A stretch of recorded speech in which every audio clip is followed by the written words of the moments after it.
नमस्कार बच्चों। आज की कक्षा में हम प्रकाश का परावर्तन अध्याय के अगले बिंदु पर पहुंचेंगे। ये है प्रतिबिंब के प्रकार। ठीक है, प्रतिबिंब किसे कहते हैं?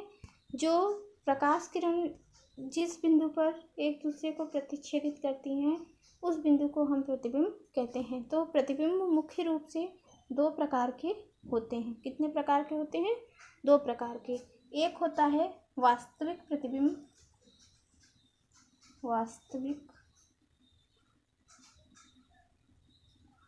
और दूसरा होता है आभासी। तो आइए देखते हैं कि किस प्रतिबिंब को वास्तविक प्रतिबिंब कहते हैं और किस प्रतिबिंब को आभासी प्रतिबिंब कहते हैं। अब सबसे पहले हम लोग देखते हैं वास्तविक प्रतिबिंब। वास्तविक प्रतिबिंब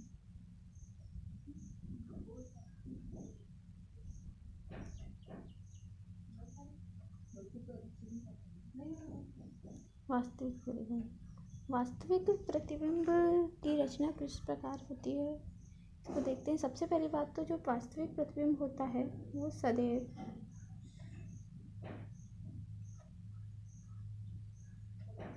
उल्टा बनता है।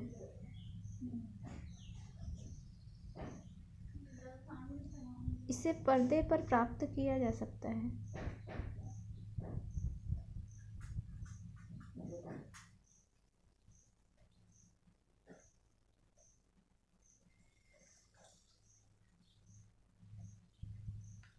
ठीक है, और वास्तविक प्रतिबिंब परावर्तन और अपवर्तन दोनों के द्वारा बनता है। अपवर्तन में भी बनता है और परावर्तन में भी बनता है, दोनों प्रकाशिक क्रियाओं के द्वारा। ठीक है, तो वास्तविक प्रतिबिंब का निर्माण कैसे होता है सर्वप्रथम इसको देख लेते हैं। किसी वास्तविक प्रतिबिंब के निर्माण के लिए अगर यहाँ पर हम लोग अपवर्तन द्वारा पहले समझ लेते हैं या परावर्तन द्वारा समझते हैं, क्योंकि हम परावर्तन को पढ़ चुके हैं। तो पहले परावर्तन द्वारा देखते हैं कि यहाँ पर एक सरफेस है जो प्लेन है, यह एक शीशा है। ठीक है, और इस शीशे पर किसी वस्तु ए से, ये एक वस्तु ए है, ठीक है, और यहाँ पर एक व्यक्ति इसको देख रहा है शीशे को नेत्र से। ठीक है, अब ये वस्तु ए से एक प्रकाश की किरण आती है, ठीक, और यहाँ से परावर्तित होके व्यक्ति के नेत्रों पर पड़ती है। ये दूसरी प्रकाश की किरण आती है और यहाँ से परावर्तित होके इस व्यक्ति के नेत्रों पे पड़ती है। ठीक है, इतना क्रिया यहाँ पर हो रहा है। और यही किरणें, ये किरणें परावर्तन के पश्चात इसके नेत्रों पे, अब ये किरण बहुत सारी किरण रहेगी तो कुछ किरण ऐसी हो सकती है जो परावर्तन के पश्चात नेत्रों पे पड़ के एक दूसरे को एक ही बिंदु पर काटें। जैसे ये किरण 1 है, ये 2 है, ये 3 है। तो यहाँ हम देख रहे हैं किरण 1 और किरण 3 एक दूसरे को नेत्रों पर एक बिंदु पर काट रही हैं, जिसके कारण उस नेत्र पर उस वस्तु का प्रतिबिंब बन रहा है। अब इस वस्तु का प्रतिबिंब कहाँ बनेगा? नेत्र पर। हम जानते हैं कि वस्तु का प्रतिबिंब नेत्र में एक रेटिना नाम का पर्दा होता है। नेत्र के पर्दे को क्या कहते हैं? रेटिना। तो रेटिना पर बनेगा, और नेत्र के पर्दे पर जो प्रतिबिंब हमें प्राप्त होगा वस्तु का, वस्तु ए अगर ऐसी है तो उसका प्रतिबिंब हमको ऐसा उल्टा प्राप्त होगा। ठीक है, तो ये क्या कहते हैं? परावर्तन द्वारा वास्तविक प्रतिबिंब के बनने की क्रिया है। कि वास्तविक प्रतिबिंब कैसे बन रहा है? परावर्तन द्वारा। अब इसी शीशे में जो हमको प्रतिबिंब सीधा दिख रहा है वो कैसे दिख रहा है? तो ये जो परावर्तित किरणें हैं, इन जो आपतन बिंदु है, ये आपतन बिंदु है, ये आपतन बिंदु है और ये आपतन बिंदु है। इस आपतन बिंदु से किरणों को अगर हम आभासी रूप से पीछे की ओर बढ़ाते हैं, हालांकि वो पीछे जा नहीं रही हैं, फिर भी अगर हम उनको अगर पीछे की ओर बढ़ाते हैं, ये परावर्तित किरण को एक सीधी रेखा मानकर ऐसे पीछे लेते जाते हैं। तो भी ये किरण 1 और किरण 3 एक दूसरे को एक बिंदु पर प्रतिच्छेदित करेगी। ठीक, तो यहाँ पर जो बिंदु हमको अंदर प्राप्त होगा, यहाँ पर एक बिंदु हमको प्राप्त होगा, वो भी एक प्रतिबिंब होगा, और यह प्रतिबिंब कैसा होगा? आभासी।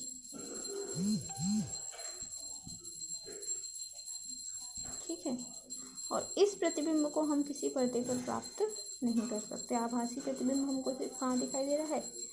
उस दर्पण के अंदर दिखाई दे रहा है, बाहर दिखाई नहीं दे रहा है, उसको हम किसी पर्दे पर नहीं दिखा सकते। यह प्रतिबिंब हमको कैसा दिख रहा है? वस्तु के समान सीधा दिख रहा है, यहाँ पर एक के समान ही वह हमको दिखाई देगा।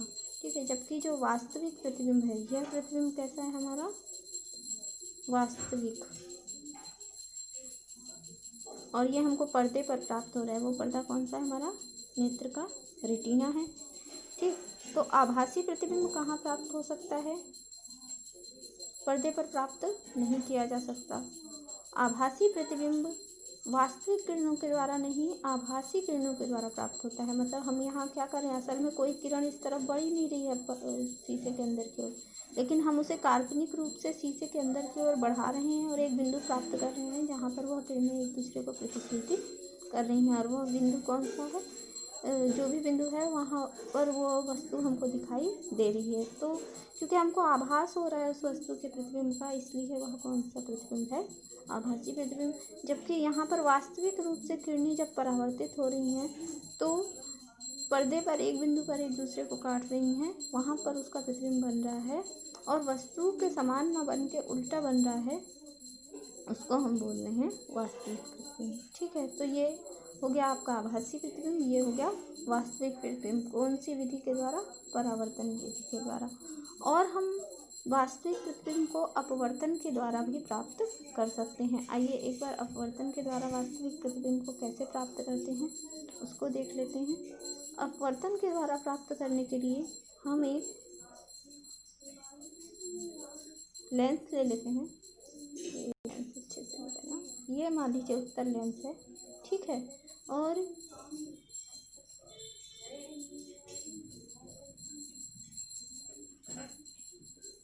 यहाँ उत्तल लेंस के समक्ष एक वस्तु रखी हुई है। ठीक, ये एक मोमबत्ती रखी हुई है। इस मोमबत्ती से अगर हम आने वाली 2 प्रकाश की किरणों का अध्ययन करें, ठीक, अपवर्तन की क्रिया में क्या होता है कि पारदर्शी वस्तु के अंदर प्रवेश कर जाती है प्रकाश की किरण। यहाँ पर 2 प्रकाश की किरणें, एक किरण ए और ये नीचे वाली जो किरण है वो बी। ठीक है, तो ये किरण जो आपकी बी है, एक बार फिर से देख लेते हैं। यहाँ पर एक वस्तु ले लेते हैं। ठीक है, ये हमारा लेंस है। कौन सा लेंस है? उत्तल लेंस, क्योंकि बीच में से इसका तल जो है उभरा हुआ है। ठीक, उत्तल लेंस के सामने में एक मोमबत्ती रखी हुई है, और इस मोमबत्ती से 2 प्रकाश की किरणें चल के आ रही हैं। एक प्रकाश की किरण जो सीधी आ रही है, और एक प्रकाश की किरण जो प्रकाशिक बिंदु से होकर गुजर रही है। ठीक है, अब ये जो सीधे प्रकाश की किरण आ रही है वो अपवर्तन के पश्चात थोड़ा मुड़ जाएगी, क्योंकि एक माध्यम से दूसरे माध्यम में गमन करते समय प्रकाश की किरण अपने पथ से विचलित हो जाती है या मुड़ जाती है। यह अपवर्तन का नियम है। तो यहाँ अपवर्तित हो जाएगी किरण और आगे जाके किसी अनंत की ओर चली जाएगी। इसी प्रकार जो दूसरी प्रकाश की किरण आ रही है वो प्रकाशिक बिंदु से गुजर रही है, इसीलिए वह बिना मुड़े जो है अनंत जाएगी। तो यहाँ पर हमको जो है एक प्रतिबिंब इस वस्तु का ऐसा प्राप्त होता है जिस बिंदु पर यह एक दूसरे को प्रतिच्छेदित करती है। अब देखिए प्रतिबिंब कैसा प्राप्त हो रहा है? उल्टा प्राप्त हो रहा है ना? उल्टा प्राप्त हो रहा है ना प्रतिबिंब, उल्टा प्रतिबिंब हो रहा है। उल्टा प्रतिबिंब है मतलब कैसा प्रतिबिंब है? यह वास्तविक प्रतिबिंब है, वस्तु के समान है, और इसको आप पर्दे पर भी प्राप्त कर सकते हैं। तो जो हमारे थिएटर सिनेमा में तस्वीर दिखाते हैं आपको पर्दे पर, वहाँ पर उत्तल लेंसों के संयोजन से ही फिल्म को चलाया जाता है, तभी वह पर्दे पर दिखाई देती है। ठीक है, तो यहाँ हमको आभासी प्रतिबिंब और वास्तविक प्रतिबिंब में अंतर पता चल गया। आइए एक बार उसका लिखित ब्यौरा देख लेते हैं कि आभासी प्रतिबिंब और वास्तविक प्रतिबिंब में क्या क्या अंतर है। तो ये रहा हमारा आभासी प्रतिबिंब और वास्तविक प्रतिबिंब में अंतर। यदि किसी बिंदु से चलने वाली प्रकाश किरणें दर्पण से परावर्तन के पश्चात किसी दूसरे बिंदु पर आपस में मिलती हैं तो यह दूसरा बिंदु वास्तविक प्रतिबिंब कहलाता है। यहाँ पर सिर्फ परावर्तन के पश्चात नहीं, अपवर्तन के पश्चात भी। और कौन सी क्रिया? अपवर्तन। तो आप यहाँ सुधार के लिख सकते हैं परावर्तन अथवा अपवर्तन के पश्चात जिस दूसरे बिंदु पर मिलती है वह बिंदु वास्तविक प्रतिबिंब कहलाता है। वास्तविक प्रतिबिंब को पर्दे पर प्राप्त किया जा सकता है, ये सही है। इसके अतिरिक्त वास्तविक प्रतिबिंब हमेशा कैसा प्राप्त होता है? उल्टा ही प्राप्त होता है। ठीक है। वास्तविक प्रतिबिंब वस्तु के समान भी हो सकता है। एक चौथा पॉइंट ये है, या तीसरा पॉइंट हो गया। चौथा पॉइंट ये है कि वास्तविक प्रतिबिंब वस्तु के समान हो सकता है। वस्तु के समान अथवा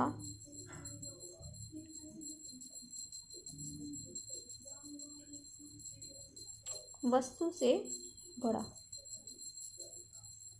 या छोटा भी हो सकता है। वास्तविक प्रतिबिंब कैसा कैसा हो सकता है? वस्तु के समान हो सकता है, वस्तु से बड़ा हो सकता है और वस्तु से छोटा भी हो सकता है। अब दूसरा बिंदु को देख लेते हैं। ठीक है। दूसरा बिंदु हमारा क्या है? आभासी प्रतिबिंब। यदि किरणें दर्पण से परावर्तन के पश्चात, आभासी प्रतिबिंब हमेशा कैसे बनेगा? परावर्तन के द्वारा ही बनेगा। यदि किरणें दर्पण से परावर्तन के पश्चात किसी बिंदु पर मिलती हुई प्रतीत होती हैं तो वह आभासी प्रतिबिंब कहलाता है। ठीक है। आभासी प्रतिबिंब को पर्दे पर प्राप्त नहीं किया जा सकता है, ये भी ठीक है। आभासी प्रतिबिंब सदैव कैसा बनेगा? सीधा बनेगा। और ये सदैव कैसा बनेगा? वस्तु के समान ही बनेगा, जैसी वस्तु होगी। ठीक है, वस्तु के समान। ठीक है। तो यहाँ पर आज हमने क्या देखा? आभासी प्रतिबिंब और वास्तविक प्रतिबिंब में अंतर देखा है। अगले वीडियो में हम लोग आगे के बिंदुओं पर चर्चा करेंगे। तब तक के लिए नमस्कार।